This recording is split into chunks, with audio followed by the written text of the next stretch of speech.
नमस्कार दोस्तों, स्वागत है आपका हमारे YouTube चैनल सरकारी स्टेशन पर। दोस्तों, हमने पिछले वीडियोस में बात करी थी हमारे इंग्लिश वोकैब के बारे में। आज हम बात करने वाले हैं इडियम्स एंड फ्रेजेस के बारे में। दोस्तों, मैं जो ये इडियम एंड फ्रेजेस लेके आया हूँ, ये भी इमेजेस बेस्ड पे इडियम एंड फ्रेजेस हैं सारे। क्या हो रहा है कि मतलब कि हम ना किसी भी चीज़ को याद करने से पहले उसे समझ नहीं पा रहे हैं। अगर हम उस चीज़ को समझ लेंगे तो हम उसे कभी भी नहीं भूल पाएंगे। ऐसे ही क्या हो रहा है कि मेरे पास मैसेज आया, सर ईडियम्स एंड फ्रेजेस भी याद नहीं रहते। देखिए दोस्तों, ईडियम्स एंड फ्रेजेस हैं क्या? ये मुहावरे ही तो हैं। जो आपने हिंदी में मुहावरे पढ़े हैं, ये वही चीज़ें हैं।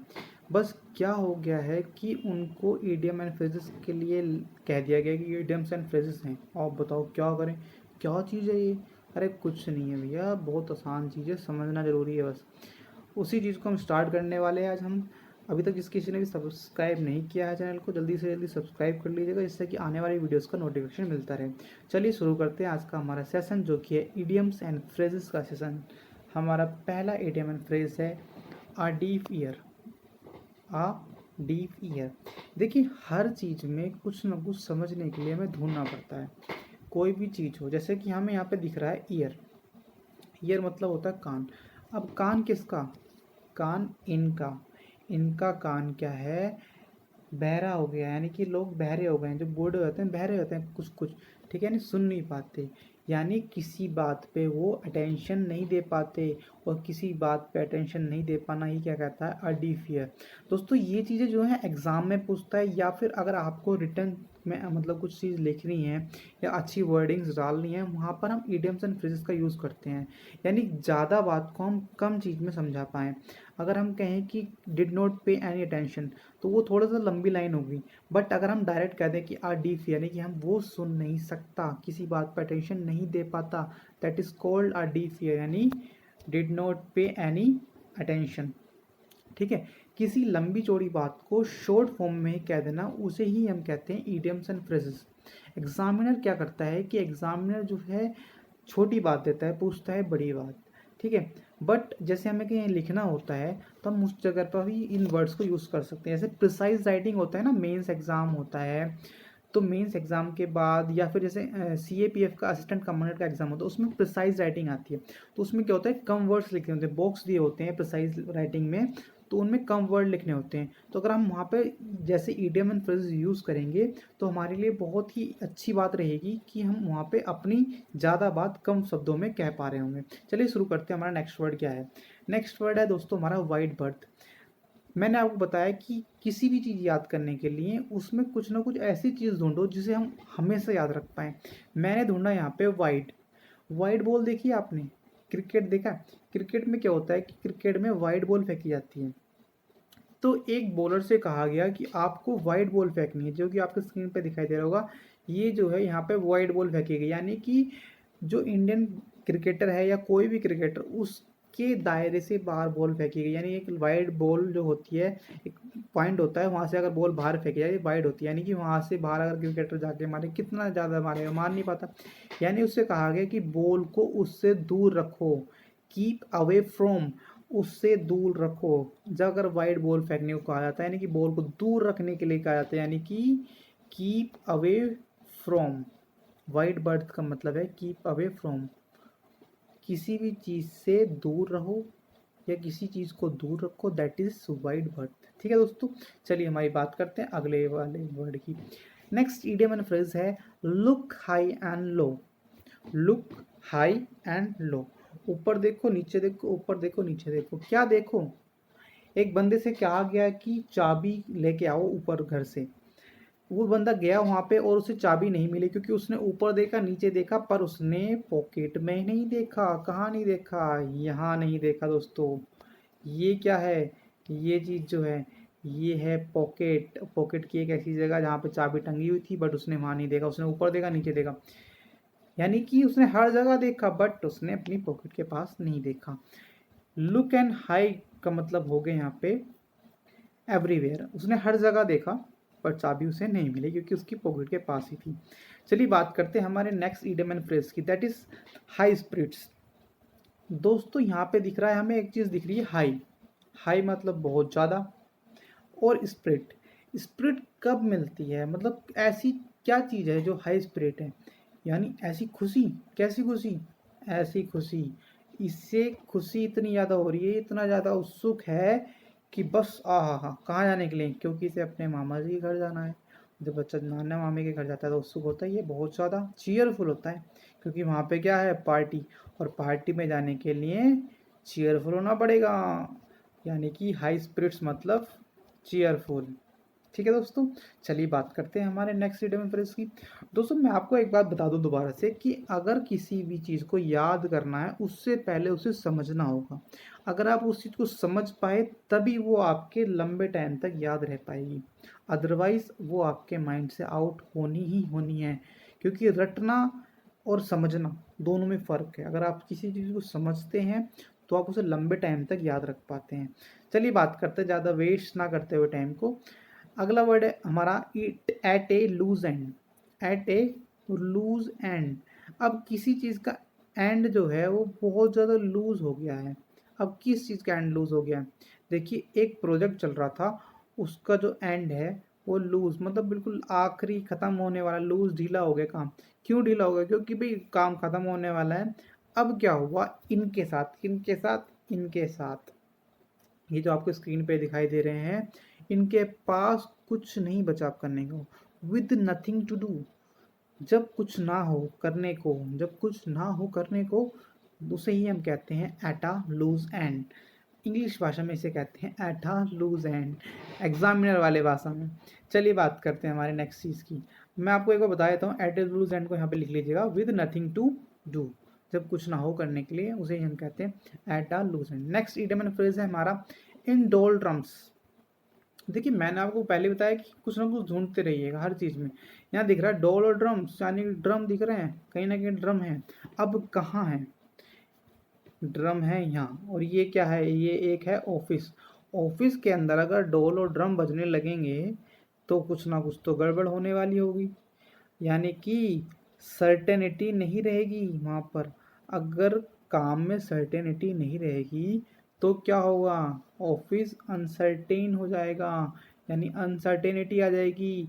ऐसा भी हो सकता है कि वहाँ पर आने वाले टाइम में काम बंद हो जाए, अनसर्टेनिटी आएगी तो, यानी कि इन अ डोल्ड्रम मतलब अनसर्टेन। ठीक है, चलिए बात करते हैं हमारे नेक्स्ट चीज़ की। नेक्स्ट है gift of the gap. Gift of the gap, अब देखिए यहाँ मिला है गिफ्ट, किसे मिला है वो मैं आपको बताऊंगा। गैप, एक वर्ड गैप भी और एक है गिफ्ट। हमने ऐसे पकड़ा गिफ्ट, अब गिफ्ट ऑफ द गैप किसे मिला, किसे कहा गया, क्यों कहा गया? देखिए यहाँ पे स्क्रीन पे दिखाई दे रहे होंगे आपको मोदी जी। मोदी जी को गिफ्ट ऑफ द गैप मिला हुआ है, यानी कि उनके पास एक ऐसी चीज है। कैसी चीज है? आपने सबने सुनी भी होगी। मोदी जी के पास एक ऐसा टैलेंट है। किस चीज का टैलेंट है? Talent for speaking, talent for speaking. Talent for speaking को ही कहते हैं गिफ्ट ऑफ द गैप। क्या कहते हैं? गिफ्ट ऑफ द गैप मतलब टैलेंट फॉर स्पीकिंग। चलिए बात करते हैं हमारे नेक्स्ट है स्ट्रेन एवरी नर्व। देखिए यहाँ से मैंने देखा कि यहाँ पे मिला मुझे नर्व। नर्व मतलब नस, नस मिल गई। अब नसें किसकी दिखाई देती हैं? बहुत ज़्यादा मेहनत करने वालों की या बहुत ज़्यादा वीक पर्सन्स की। देखिए मेहनत कौन करते हैं ज़्यादा? ये लोग करते हैं। मेहनत कौन करते हैं? ये लोग करते हैं। क्या करते हैं? मेहनत बहुत ज़्यादा करते हैं, बहुत ज़्यादा, मतलब इतनी ज़्यादा मेहनत करते हैं कि इनकी नस दिख जाती है, नर्व दिख जाती है। अपनी हर नस नस से लगे रहते हैं कि बस हमें बहुत ज़्यादा काम करना है, बहुत ज़्यादा पैसा कमाना है, कि वर्क हार्ड करना है। ये बहुत मेहनती लोग होते हैं। Work hard, working very hard, work very hard, यानी ये लोग बहुत ज़्यादा मेहनती होते हैं। ठीक है दोस्तों, चलिए बात करते हैं हमारे नेक्स्ट इडियम फ्रेज की। नेक्स्ट इडियम फ्रेज है हमारा एज अगली एज सिन। एज अगली एज सिन, अगली का मतलब क्या होता है? देखिए अगली का मतलब है विचित्र टाइप का कुछ होता है। अब क्या है, यहाँ से हमें याद कैसे रहेगा ये? देखिए एज अगली एज सिन का मतलब वैसे तो है एक्सेप्शनली अगली, मतलब कि विशेष रूप से अलग, विचित्र अलग, मतलब कि बहुत अलग। अब कौन अलग? ये बहुत अलग लगती है हमेशा, एज अगली एज सिन हमेशा, और विशेष रूप से अगली एज सिन, एक्सेप्शनली अगली, इसका मतलब है एक्सेप्शनली अगली। नेक्स्ट इडियम एंड फ्रेज है हमारा बिट्स फेयर। बिट्स फेयर, अब विड्स फेयर कैसे याद करेंगे? देखिए फेयर मैच कौन खेलता है आपको पता है? ये खेलते हैं धोनी।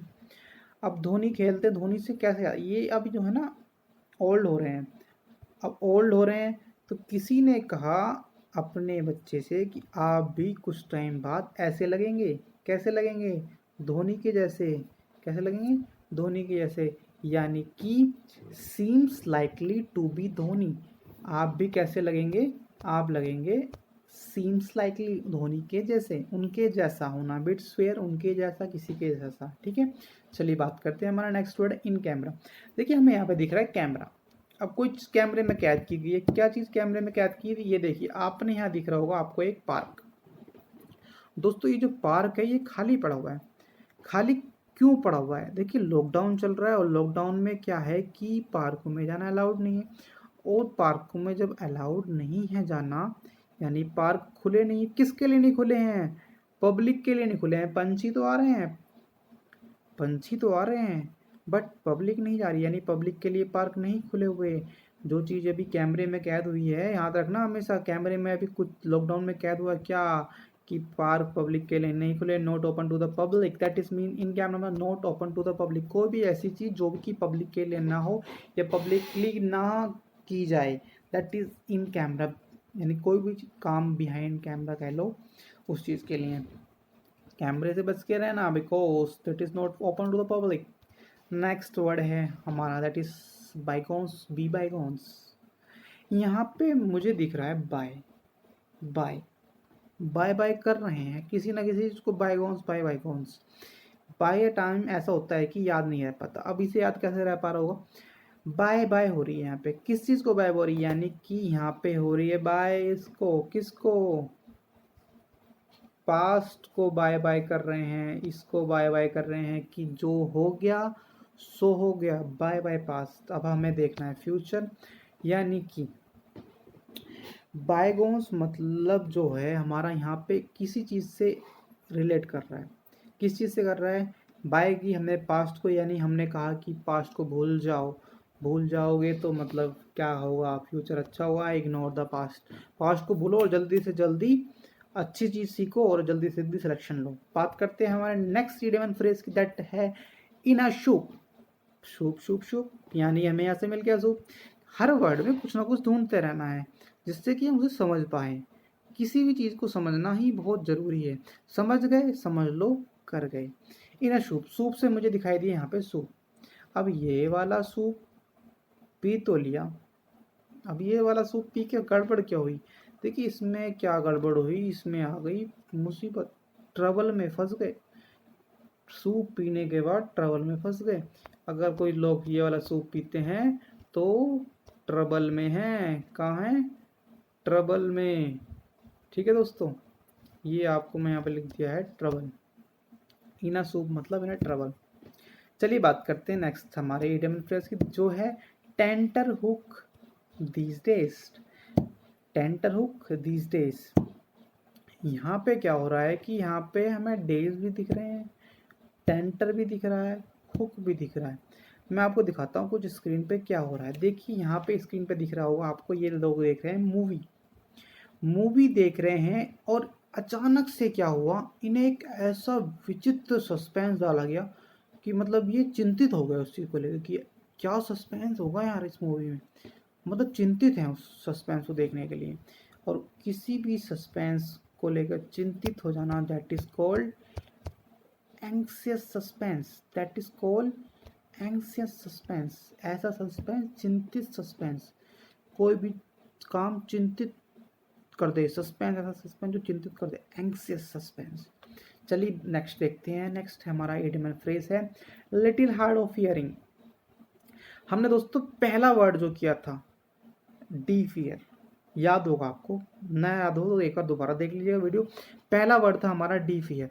डी फियर का मतलब था they do not pay any attention, किसी बात पे ध्यान न देना। और ध्यान कौन नहीं देता? ध्यान नहीं देते ये लोग, क्योंकि बहरे हैं। बहरे होने के कारण क्या, ध्यान नहीं दे पा रहे। यानी कि दोस्तों यहाँ पे भी मतलब वही हो गया, डीफ हो गया। क्या हो गया? डीफ, यानी कि ध्यान ना देना। और बहरे लोग ही ध्यान नहीं दे पाते। दोस्तों अगर आपको ये वीडियो अच्छी लग रही हो तो अगर आपको इस तरीके से ही इडियम एंड फ्रेज याद करने हो तो कमेंट बॉक्स में कमेंट कर दीजिएगा कि सर हमें इसी वे में याद करा दीजिए, मैं ताकि नेक्स्ट वीडियो तैयार कर पाऊँ आपके लिए। वो कैप तो हमारी सेम चलती रहेगी इमेजेस और वीडियोस के थ्रू। ऐसे ही मैंने ये वीडियो तैयार करी है इडियम एंड फ्रेज के लिए। अगर आपको ये वीडियो अच्छी लगी हो तो आप कमेंट करके बताइएगा कि मैं नेक्स्ट वीडियो इस वे में बनाऊँ इडियम एंड फ्रेज की या नहीं ना बनाऊँ। ठीक है दोस्तों, अगर आपको वीडियो अच्छी लगी हो तो सब्सक्राइब कीजिए, बेल आइकन को दबाना मत भूलिए क्योंकि आने वाली वीडियोस का नोटिफिकेशन मिलता रहे। ठीक है दोस्तों, जय हिंद, जय भारत, नमस्कार, मिलते हैं नेक्स्ट वीडियो में।